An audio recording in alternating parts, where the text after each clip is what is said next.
Apache मनसूबाबंदी तरक्की वाले सूबाई वज़ीर जाम खान छोरो पारां K4 मनसूबे तहत केबी फीडर ते जारी तरक्याती कम जो जायज़ो वठण लाइ दौरो कयो वियो। सूबाई वज़ीर सां मनसूबाबंदी जो चेयरमैन नजम शाह, सेक्रेटरी आपाशी ज़रीफ खेड़ो, सांवल करीमई पिन ऑफिसरनि सां गॾिजी सीसी लाइनिंग जे मुख़्तलिफ़ हिस्सनि जो मुआयनो कयो। लॻभॻ अख़्तियारनि सूबाई वज़ीर खे केबी फीडर मनसूबे ते जारी तरक्याती कम ऐं पिन मामलनि बाबति तफ़सीली ब्रीफिंग ॾींदे मनसूबे जे दायरे तामीरात जी हिकमत अमली हासिल कयल मक़सदनि ऐं ईंदड़ हदफ़नि बाबति आगाह कयो।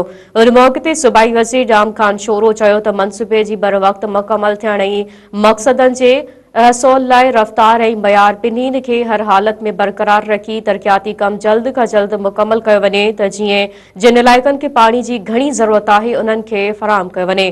पाणी जे सुपर पैकेज खे जल्द खां जल्द लाइनिंग सां जोड़ियो वञे त जीअं पाणी बिना कंहिं रुकावट जे आसानी अॻिते वधी सघे।